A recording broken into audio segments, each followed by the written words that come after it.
முடக்கத்தான் சூப்பு குடிச்சா மூட்டு வலி சரியா இருக்குன்னா அது பெரிய முட்டாள்தனம். சாப்பிடும்போது டிவி பார்க்குற பழக்கத்தை என்னைக்கு விடுறாங்களோ அப்போதான் பாடியோட மெட்டாபாலிசம் மாறுது, நோயிலிருந்து நமக்கு விடுதலை கிடைக்குது.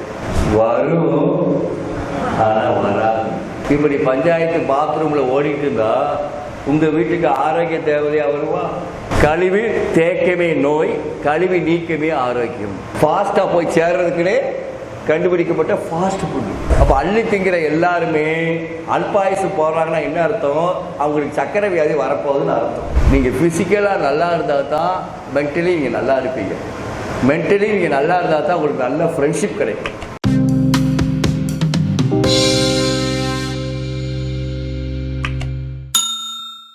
இப்போ நான் என்ன பண்ண போகிறேன்னா, ஒரு ஓப்பனாக உங்கள் ப்ராப்ளம் என்னன்னு கேட்டால் மற்றவங்களுக்கு முன்னாடி பேசுனா ஒரு ஈகோ பிரச்சனை இருக்கும், ப்ரெஸ்டீஜ் ப்ராப்ளம் இருக்கும், ஒரு ப்ரைவசி இருக்காது. ஸோ அதை உங்கள் பிரச்சனையாகவும் இருக்கலாம், மற்றவங்க பிரச்சனையாகவும் இருக்கலாம். நீங்கள் ஒரு சகோதரத்துவமாக ஒரு கேள்வியாட்ட கேட்க வேண்டியது. நான் உங்களுக்கு உண்டான டிப்ஸை சொல்லிடுறேன். நான் கையில் கொடுத்துருக்கிறது என்னுடைய ப்ரிஸ்கிரிப்ஷன் பேடு. இங்கே வர்ற நோயாளிக்கு நீங்கள் என்ன செய்யணும் என்ன செய்யக்கூடாதுங்கிறது அதை எழுதி கொடுத்து உணவை மாற்றுறதுனால அவன் பாடி சிஸ்டமே மாறிடுது. சப்போர்ட்டுக்கு ஹெர்பல்ஸ் ஹெர்பட் மட்டுமே மெயின் கிடையாது.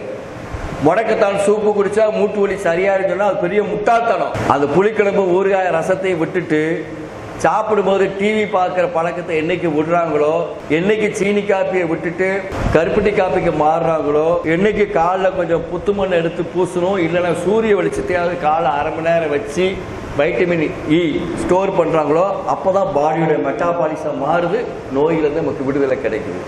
அது ஃபாலோவே வேர்ஸ். ஆக மொத்தம் நோய்க்கு தீர்வுங்கிறது மருந்து மட்டுமல்ல.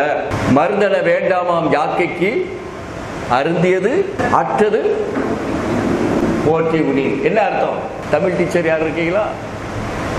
மருந்து என வேண்டாமாம் யாக்கைக்கு அப்படின்னு என்ன அர்த்தம்?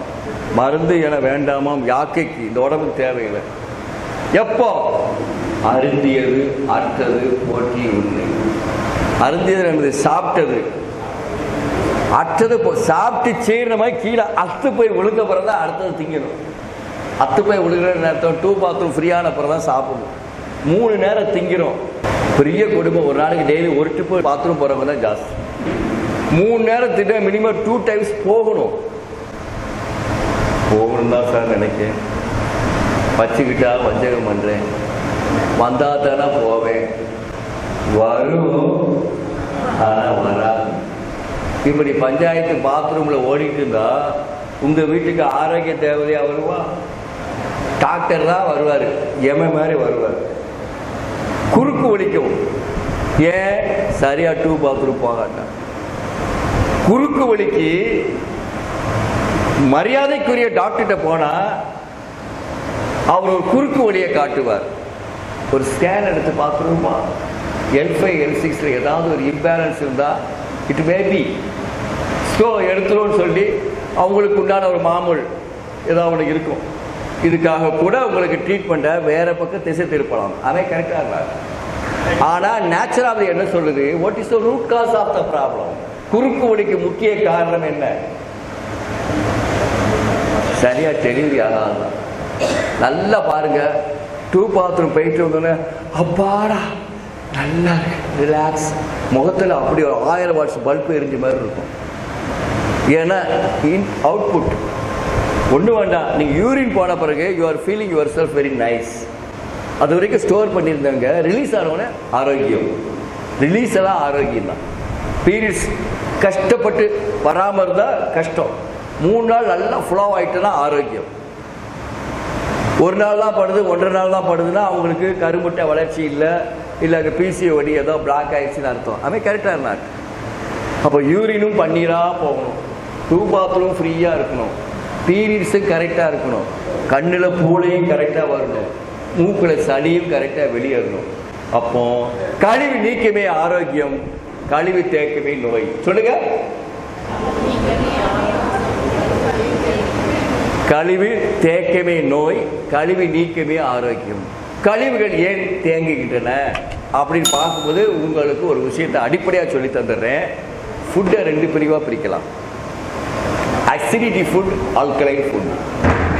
அசிடிட்டினா அமிலத்தன்மையான உணவுகள், ஆல்கலைனா காரத்தன்மையான உணவு.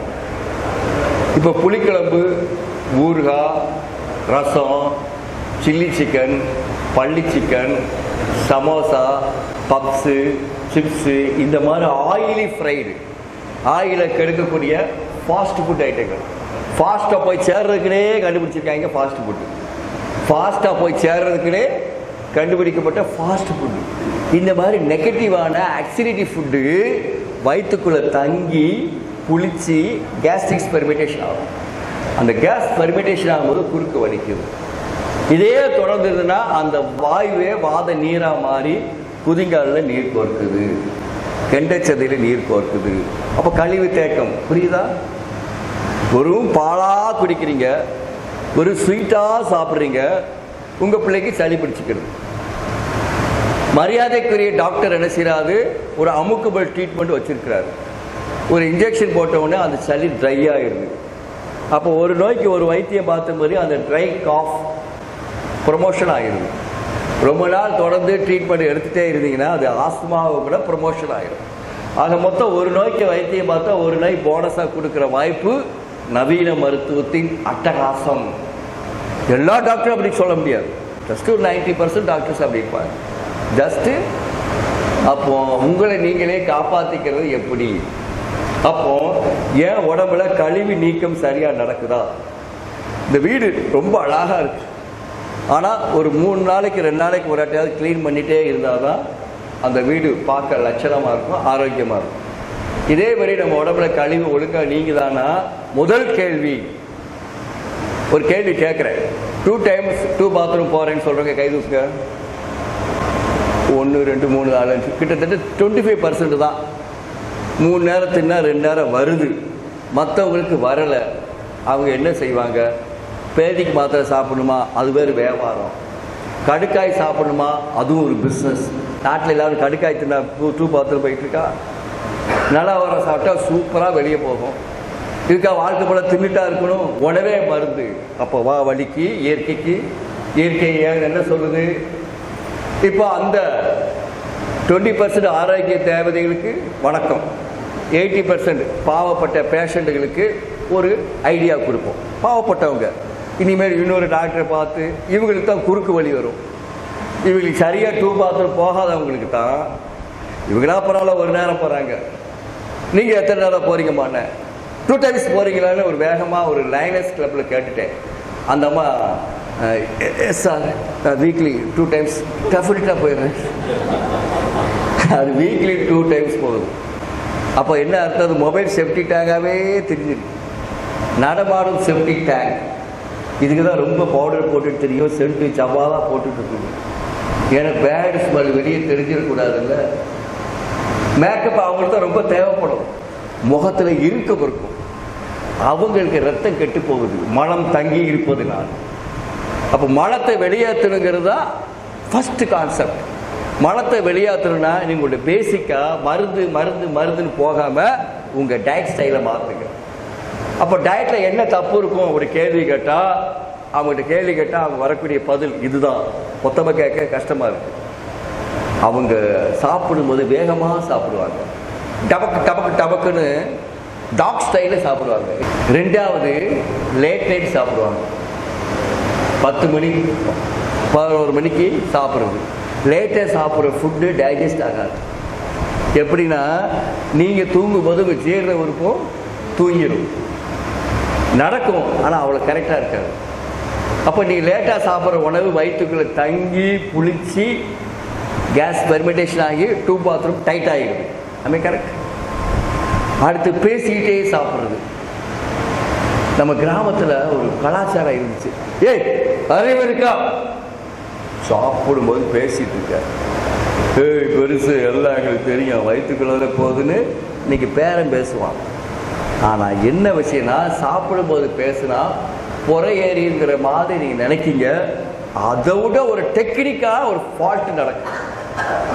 Technically you are wrong. என்னன்னா, பேசிக்கிட்டே சாப்பிடும்போது அந்த சிந்தனை, அந்த இமோஷனில், அதே மாதிரி டிவி பார்த்துக்கிட்டே சாப்பிடும்போது அந்த சிந்தனையின் தாக்கம் உங்களுக்குள்ள இருக்கும்போது இங்கே இறைவன் நமக்கு கொடுத்த சலைவா என்கிற உமிழ்நீர் ஊறாது. சலைவா ஊறாது, வயிற்றில் ஹைட்ரோகுளோரிக் அமிலம் ஊறாது. அப்போ சலைவாவும் ஹைட்ரோகுளோரிக் அமிலம் ஊறாத உணவு விஷ உணவாக மாறுது. விஷ உணவுனா என்ன? அவுட்புட் சரியில்லைன்னு அர்த்தம். இன்புட் ஓகே, அவுட்புட் வராது. வரும், ஆனால் வராது. நம்ம உணவு கலாச்சாரத்தின்படி சாப்பிடும்போது பேசக்கூடாது. பேசிட்டே சாப்பிட்டா அந்த உமிழ்நீர் சரியாக ஊறாது. டிவி பார்த்து கொண்டு சாப்பிடக்கூடாது. டிவி பார்த்துட்டே சாப்பிட்டா என்ன ஆகும்? அங்கே தனுஷும் ஜோதிகாவும் ஓடி பிடிச்சு விளையாடுவாங்க. அதை பார்த்துக்கிட்டே இருக்கும்போது வாயில் உமிழ்நீர் ஊறாது, ஜொல்லு தான் ஊறும். வாயில் ஜொல்லு ஊறுனா அது டைஜஸ்டுக்கு உண்டான என்சைம்ஸ் கிடையாது. அப்போ ஒரு காம சிந்தனை, விகாரமான சிந்தனை வரும்போது அந்த என்சைம்ஸ் மாறிடும். ஒத்துக்கிறீங்களா இல்லையா? மூணாவது, வேக வேகமாக சாப்பிடக்கூடாது. சாப்பிடும்போது மினிமம் 20 நிமிஷமாக சாப்பிடணும். கிராமத்து பழமொழியே நொறுக்கு தின்னா அள்ளி தின்னா, நம்மளே 50 வயசு நம்மளே பேர் வச்சுக்க அல்பாயுசு சேர்த்து சொல்லுமா? நொறுக்கு தின்னா அள்ளி தின்னா. அப்போ அள்ளி திங்கிற எல்லாருமே அல்பாயுசு போடுறாங்கன்னா என்ன அர்த்தம்? அவங்களுக்கு சக்கரை வியாதி வரப்போகுதுன்னு அர்த்தம். யாத்திரை போகிற வரைக்கும் மாத்திரை சாப்பிட போகிறாங்கன்னு அர்த்தம். கொஞ்ச நாள் மாத்திரையை சாப்பிட்றோம், அடுத்த கட்ட ப்ரமோஷன் ஒன்று உண்டு, இன்சுலினை எடுத்துக்கணும். அடுத்த கட்ட ப்ரமோஷன் இருக்குது. அவங்களுக்கு எப்படியும் பெருவிரல்கிட்ட ரத்த ஓட்டம் குறையும், பெருவிரலை வெட்ட வேண்டிய நிர்பந்தம் வரும். தாம்பத்தியத்தில் முக்கியமான உறுப்பு வேலை செய்யாது, குடும்ப வாழ்க்கையில் லொல்லு. தொடர்ந்து யாத்திரை வரைக்கும் மாத்திரையாக சாப்பிட்றதுனால அது அசிடிட்டி எல்லாமே லிவர்லையும் கிட்னிலையும் இறப்பையிலையும் ஸ்டோரேஜ் ஆகும். அந்த ஆர்கன் டேமேஜ் ஆகும். கிட்னி கொஞ்சம் வீக் ஆகிடுச்சுன்னா கிட்னி சுருங்கும், யூரிக் ஆசிட் லெவல் மாறும், கிரியேட்டின் லெவல் மாறும். வேறு வழியே இல்லை, நீங்கள் டயாலிசிஸ் தான் பண்ணணுங்கிற நிலைமை வரும். டயாலிசிஸ் பண்ணால் 6 மாதத்தில் சங்கூதுறதுக்கு அஃபீஷியல் லைசன்ஸ் நவீன மருத்துவத்தில் இருக்குது. ஆமாவா இல்லையா?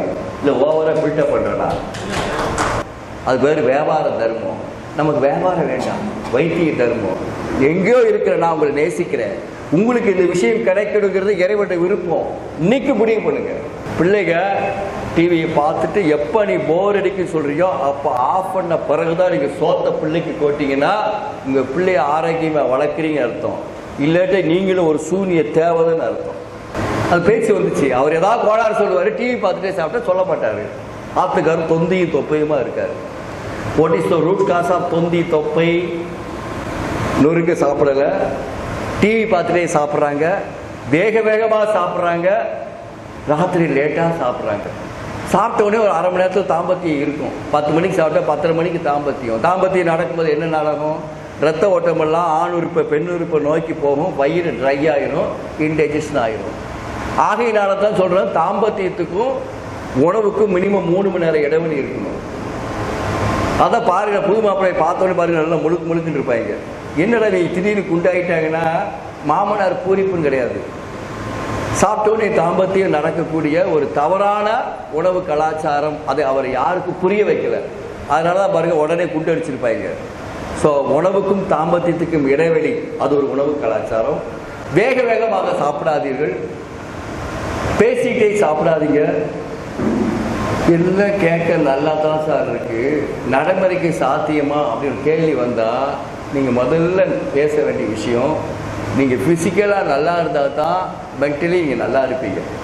மென்டலி நீங்கள் நல்லா இருந்தால் தான் உங்களுக்கு நல்ல ஃப்ரெண்ட்ஷிப் கிடைக்கும்.